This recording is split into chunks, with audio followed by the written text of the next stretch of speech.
सभी को जय मसीह की। और मैं ये विश्वास करता हूँ कि परमेश्वर इन दिनों अपने वचन से हमें आशीषित कर रहे हैं। जब हम लोग शुक्रवार के दिन अपने उस विषय के ऊपर जो सुन रहे हैं कि प्रार्थना की सामर्थ्य को जानो और पावर ऑफ प्रेयर, सचमुच में प्रार्थना के अंदर सामर्थ्य है। हम छोटी सी भी प्रार्थना अगर करते हैं तो हम उसकी सामर्थ्य को अपने परिवार में, अपनी ज़िंदगी के अंदर हम देख सकते हैं। परमेश्वर अपने लोगों की प्रार्थना को कभी भी अनसुनी नहीं करते हैं, क्योंकि हमारा परमेश्वर सच्चा है, ज़िंदा है और हमारी प्रार्थना को वो सुनते हैं, अवश्य सुनते हैं। बस हम पूरे विश्वास के साथ अपने परमेश्वर के ऊपर भरोसा करें और उसको पुकारें। हम परमेश्वर हमारी प्रार्थना का उत्तर अवश्य हमें देंगे। हमारी ज़िंदगी के कुछ ऐसे समय रहते हैं जब हम बहुत परेशानी और कष्ट में हम रहते हैं, मुश्किलों में रहते हैं। वो एक टाइम रहता है जो कठिन समय हमारा चलता है, चाहे उसको हम अपनी परख का समय कहें, चाहे हम अपनी विपत्ति का समय उसको हम कहें, निराशा का हम समय कहें, हम कुछ भी कहें। लेकिन बहुत बार हमारी ज़िंदगी में ऐसे टाइम आते हैं जो हमारी ज़िंदगी में लगातार एक के बाद एक हम देख सकते हैं कि परेशानियाँ आती चली जा रही हैं, मुश्किल आती चली जा रही है। हम ऐसी परेशानियों को अपनी ज़िंदगी के अंदर हम देख सकते हैं। और बाइबल के अंदर हमें आयूब नाम का जो व्यक्ति है वो ऐसे ही मिलता है, जिसके जीवन के अंदर परेशानियों ने एक के बाद एक है दस्तक दी है और एक के बाद एक परेशानी उनकी ज़िंदगी के अंदर आई है। और ऐसी परेशानियाँ आई, अगर हम आज अपने आप को उस स्थान पर रखें तो हम ये कहेंगे हम में से कोई भी उन बातों को सह नहीं सकता जो बातें आयूब को सहना पड़ी है। लेकिन जब हम आयूब की किताब का हम आखिरी वाला अध्याय पढ़ते हैं, 42 अध्याय, तो वहाँ पर परमेश्वर ने आयूब से बातचीत करी है और परमेश्वर ने आयूब को प्रार्थना करने के लिए उभारा है। परमेश्वर उसको आशीष देना चाहता है। परमेश्वर चाहते हैं कि आयूब को मैं बहुत आशीषित करूं। परमेश्वर जानते हैं कि आयूब का कितना नुकसान हुआ है, कितना उसको दुख सहना पड़ा है, कितना दर्द उसको सहना पड़ा है, परमेश्वर जानते हैं। अब परमेश्वर चाह रहे हैं कि मैं आयूब को मैं बहुत खुश करूं, मैं उसको आशीष दूं। लेकिन जो परमेश्वर चाहते हैं रास्ता जो आयूब अपनाए, जिस रास्ते को आयूब अपने जीवन के अंदर स्वीकार करे कि उसके तरीके से ही परमेश्वर आशीष हमें देगा, तो आयूब चाहता है कि सच में मेरे जीवन का अब टाइम बदल जाए, लेकिन उसको उस बात को स्वीकार करना पड़ेगा जो परमेश्वर ने उसके लिए तय करी है, जो परमेश्वर ने उसके लिए सोचा, उस बात को हमें मानना पड़ेगा। आपके और मेरे जीवन के लिए भी परमेश्वर ने आशीष देने के रास्ते बनाए हैं और हमें उसी रास्ते पे चल के वो चीज़ें प्राप्त होंगी। अगर हम सोचे नहीं मैं अपने बनाए हुए रास्ते पे चल के कुछ चीज़ को प्राप्त करूँगा, तो ये आपका और मेरा भ्रम है। हमें उस रास्ते पे चलना पड़ेगा जो रास्ता परमेश्वर ने आपके और मेरे लिए तय करा है कि हम उस पर चलें और परमेश्वर की बरकत को हम पाएं।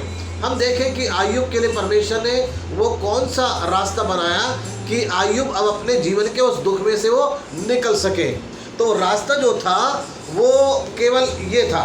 हम पढ़ते जब इसका 42 वचन को जब हम पढ़ते हैं तो इसमें इस तरीके से लिखा हुआ है 10वें वचन के अंदर, जब आयूब ने अपने मित्रों के लिए प्रार्थना की तब यहोवा ने उसका सारा दुख दूर किया और जितना आयूब के पास पहले था उसका दुगना यहोवा ने उसे दे दिया। ये परमेश्वर ने आयूब के लिए रास्ता बनाया था।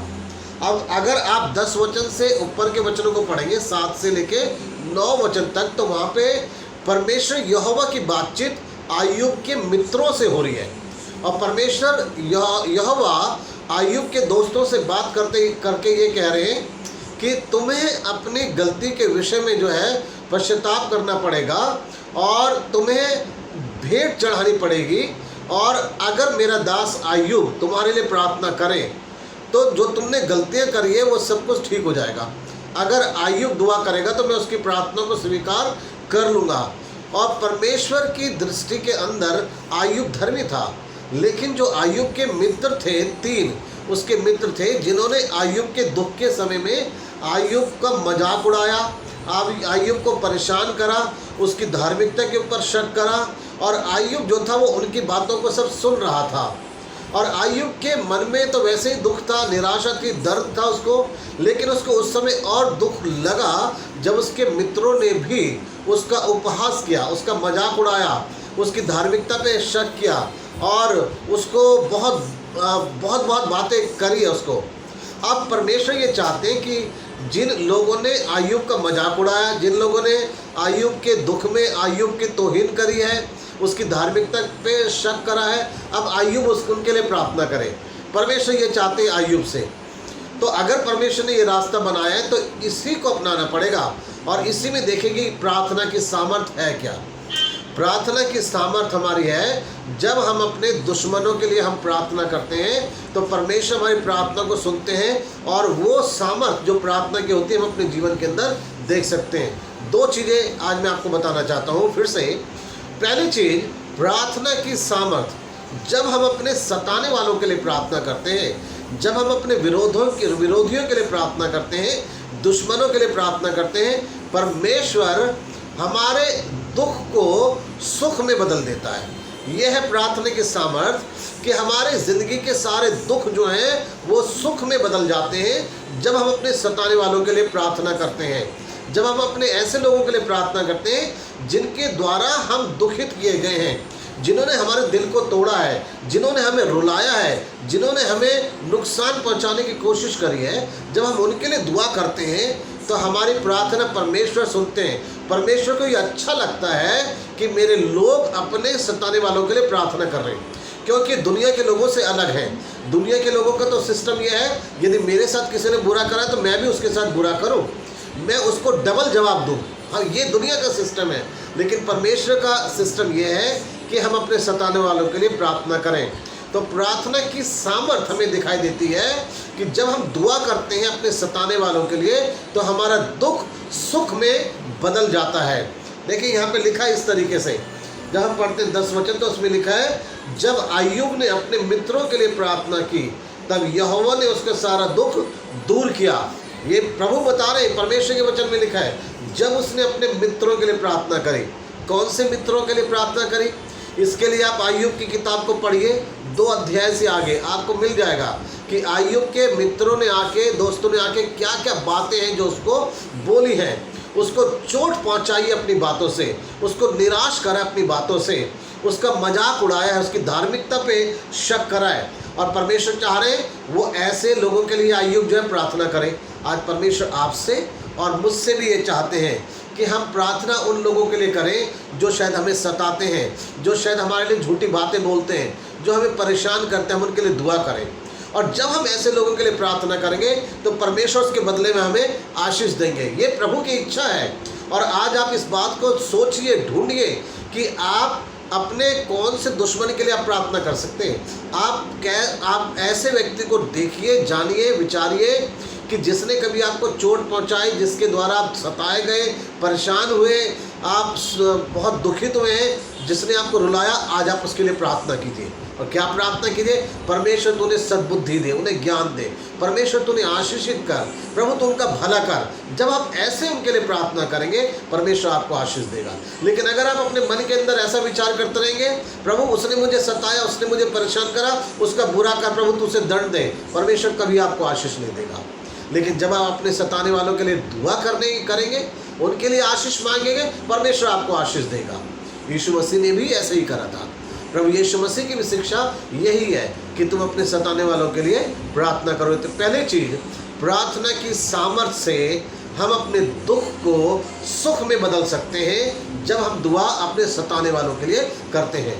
दूसरी चीज़ है, और वो ये है कि परमेश्वर हमारी प्रार्थना को सुनते हैं और हम अपनी प्रार्थना के द्वारा अपना सब कुछ दोबारा हम प्राप्त कर लेते हैं। जो हमारा खो गया है, जो हमारा नुकसान हो गया, जो टूट गया, जो बिखर गया, हम उसको दोबारा से फिर से प्राप्त कर पाते हैं। सब कुछ और दुगना हम प्राप्त कर पाते हैं। यह है प्रार्थना की सामर्थ्य। मैं फिर से पढ़ रहा हूँ 42 अध्याय का अय्यूब की किताब का, उसका 10वां वचन। उसमें लिखा है, जब अय्यूब ने अपने मित्रों के लिए प्रार्थना की तब यहोवा ने उसका सारा दुख दूर किया और जितना अय्यूब के पास पहले था उसका दुगना यहोवा ने उसे दे दिया।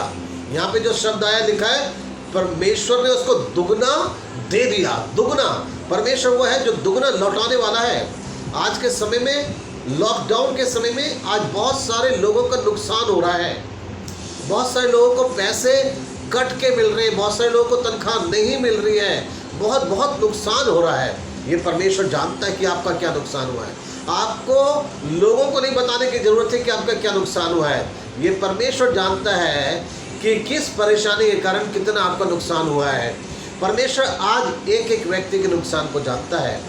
परमेश्वर अपने लोगों के नुकसान को जानता है। और हमारा परमेश्वर वो है, जब हम उससे प्रार्थना करेंगे अपने सताने वालों के लिए, अपने विरोधियों के लिए, परमेश्वर हमें हमारा सब कुछ दुगना लौटा देगा। यह है प्रार्थना की सामर्थ। अन्यथा अगर आप सोचें कि मेरा नुकसान हो गया, अब मैं ओवर टाइम करूँगा, अब मैं कुछ और तरीके इस्तेमाल करूँगा, अब मैं परमेश्वर का जो हिस्सा है उसको मैं रोक दूँगा, इसलिए मैं अपने आप को पूरा कर लूँगा, तो आप कभी भी अपना जो नुकसान हुआ है उसकी भरपाई नहीं कर पाएंगे। क्योंकि कई बार हमारे मन में ऐसे विचार आता है, अपने नुकसान को अब मैं इस तरीके से भरूँगा, मैं इस वाले तरीके को अपनाऊँगा। हमारे स्कूल के अंदर बहुत नुकसान हुआ है, मैं जानता हूँ इस बात को। हमारी गवर्नमेंट ने, हमारे दिल्ली के सीएम ने, और जो हमारे एजुकेशन मिनिस्टर हैं मनीष सिसोदिया, उन्होंने कहा कि स्कूल के जो भी लोग हैं वो पेरेंट्स से कोई भी डेवलपमेंट चार्ज नहीं लेंगे और एनुअल चार्ज नहीं लेंगे। और हमारे स्कूल के अंदर डेवलपमेंट चार्ज का और एनुअल चार्ज का जब हम लेते थे तो इन दिनों मुझे बहुत ज़्यादा प्रॉफिट होता था। यही टाइम था जो मुझे बहुत अच्छा अमाउंट मिलता था।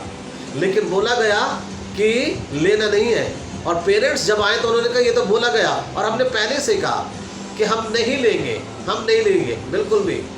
और यहाँ तक कि हमने अप्रैल की फीस को भी हमने छोड़ दिया, हम नहीं लेंगे, ठीक है, इतना सब हमने छोड़ दिया। लेकिन एक ही बात है जो मेरे को बार बार याद आ रही है, यहोवा मेरा चरवाहा है, मुझे कुछ भी घटी नहीं होगी। क्या ऐसा विश्वास आपका है? यहोवा आपका चरवाहा है, आपको कुछ घटी नहीं होगी। मैं जानता हूँ कि ये चीज़ें नहीं ली मैंने, एनुअल चार्ज, डेवलपमेंट चार्ज नहीं लिया, छोड़ दिया है मैंने स्कूल के बच्चों का। लेकिन इसके बदले में अब ये नहीं कि मैं कोई और रास्ता अपनाऊँ कि मेरी भरपाई कैसे हो। कुछ रास्ता नहीं है, केवल एक ही रास्ता है, प्रभु से प्रार्थना करना है, उससे प्रार्थना करना है। अगर परमेश्वर आयुब का दुगना लौटा सकता है तो परमेश्वर मेरा भी दुगना लौटा सकता है, आपका भी दुगना वो लौटा सकता है। यह है हमारा परमेश्वर और यह है हमारी प्रार्थना की सामर्थ। प्रार्थना की सामर्थ से आप अपने नुकसान को जो इन दिनों हो रहा है या हो गया है लॉकडाउन के समय में, आप देखेंगे कि परमेश्वर ने आपका दुगना लौटा दिया। शायद आप घर में बैठे हैं, आपके काम से आपको हटा दिया गया है, आपका काम बंद पड़ा हुआ है, आपको काम मिल नहीं रहा है, आप घर में हैं, आपकी जितनी इनकम होती थी शायद उतनी इनकम आपकी है नहीं, और आपको लग रहा है मेरा नुकसान हो रहा है। नहीं, परमेश्वर के लोगों का कभी नुकसान नहीं होता। परमेश्वर के लोगों के लिए सब कुछ उनके लिए भला ही होता है। परमेश्वर ने ये समय हमें दिया था, शायद हम परमेश्वर की तरफ निगाह उठा सकें, उस पर हम आश्रित हो सकें, उस पर हम भरोसा कर सकें। यही परमेश्वर हमसे चाहते हैं। प्रार्थना की सामर्थ्य को अपने जीवन के अंदर पहचानिए। आज मेरा भी यही विश्वास है, जितना मैंने पैसा छोड़ा स्कूल के अंदर, परमेश्वर उसकी भरपाई करेगा। कोई इंसान नहीं कर सकता, कोई मेरे अपने तरीके नहीं कर सकते, मैं परमेश्वर का हिस्सा रोक के अपना नहीं भरपाई कर सकता।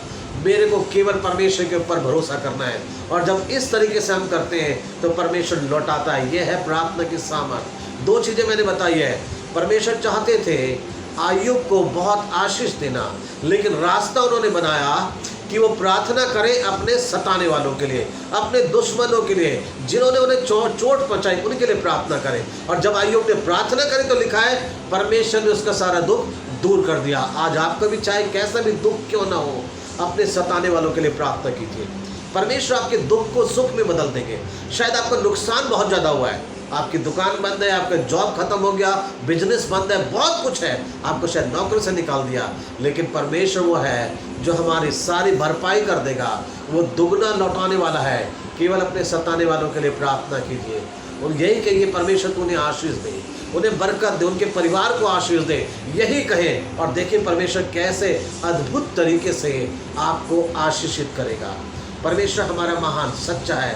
अगर वो आयुब के साथ ऐसा कर सकता है तो आपके और मेरे साथ भी कर सकता है। यही हमारा विश्वास है। प्रार्थना की सामर्थ्य को पहचानिए। परमेश्वर आप लोगों को बहुत ऐसे आशीष दे। आइए हम लोग इस समय प्रार्थना करें। हमारे परमेश्वर, हम आपके सामने आए हैं इस समय, धन्यवाद करते हैं इस अच्छे वचन के लिए। आपने हमें सिखाया आज फिर से प्रार्थना के अंदर सामर्थ है, और ऐसी प्रार्थना जब हम अपने दुश्मनों के लिए करते हैं, अपने सताने वालों के लिए जब हम प्रार्थना करते हैं, उस प्रार्थना के अंदर हमें बहुत सामर्थ दिखाई देती है। हमारा दुख सुख में बदल जाता है, हमारा सब कुछ परमेश्वर आप दुगना लौटा देते हैं। धन्यवाद परमेश्वर। आज हम में से बहुत सारे लोग ऐसे हैं परमेश्वर, जिनका कोरोना वायरस की वजह से परमेश्वर नुकसान हुआ है। उनको जॉब से हटा दिया गया, नौकरियां खत्म हो गई, उनकी दुकानें बंद हो गई प्रभु, इनकम उनकी कम हो गई, आधी रह गई या नहीं रही। लेकिन परमेश्वर हम जानते हैं ये सारा कुछ आप लौटा देंगे परमेश्वर। आज सच में प्रभु, हम अपने सताने वालों के लिए प्रार्थना करना चाहते हैं। जब कभी भी परमेश्वर किसी ने हमें सताया हो, हमारा दिल तोड़ा हो, हमें निराश करा हो, रुलाया हो, हम हर एक उन लोगों के लिए आपकी आशीष मांगते हैं। उनके परिवार को आशीष दे, उन्हें संपन्न करें, उन्हें बहुत खुशी दे परमेश्वर, उन्हें माफ़ करें परमेश्वर। धन्यवाद करते हैं, ये शिक्षा आपने हमें दिया है। आज हम चाहते हैं प्रभु, हम अपने प्रत्येक सताने वालों के लिए हम दुआ कर सकें, ताकि हमारा दुख सुख में बदल जाए और हम सब कुछ दुगना प्राप्त करें, क्योंकि आप हमारे सारे नुकसान को भरने वाले परमेश्वर हैं। आप हमारी कलीसिया के लोगों को आशीष दें, हमारी कलीसिया के लोगों को बहुत बरकत दें परमेश्वर। सबको संभालिए, हर एक के साथ हो, सबके नुकसान को आप भरें, प्रार्थना करने का जीवन दें। हम एक एक अपने परिवार के लिए दुआ करते हैं, कलीसिया के सबको आशीष दें प्रभु जी, सबको स्वस्थ रखें, चंगाई दें। ऋषि की बेटी रचना को चंगाई दो, जो उसको पैरालाइज अटैक हुआ है, प्रभु से चंगाई दे, उसे स्वस्थ कर दीजिए। टीटू के पापा के लिए दुआ करते हैं, प्रभु उन्हें चंगाई दे, जो उन्हें भी पैरालाइज अटैक हुआ है, प्रभु उन्हें चंगाई दे, उन्हें स्वस्थ कर दीजिए परमेश्वर। और भी जो लोग हमारी गली से बीमार हैं, उन्हें चंगाई दे। भाई सत्य को चंगाई दे, बहुत लंबे समय से वो साल में, उन्हें चंगाई दे प्रभु, उन्हें स्वस्थ कीजिए परमेश्वर। पिता हमारे देश में अपनी अनुग्रह दृष्टि करें, नेताओं को बुद्धि समझ दें, ताकि परमेश्वर सबके हित की चिंता कर सकें।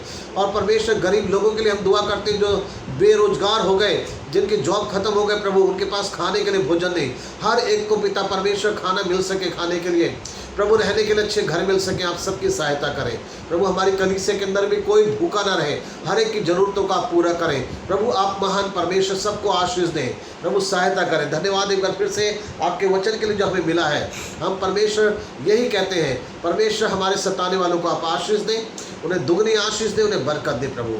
धन्यवाद परमेश्वर इस शिक्षा के लिए, प्रार्थना यीशु के नाम से मांगते हैं, आमीन। परमेश्वर आप सभी को बहुत ऐसे आशीष दें।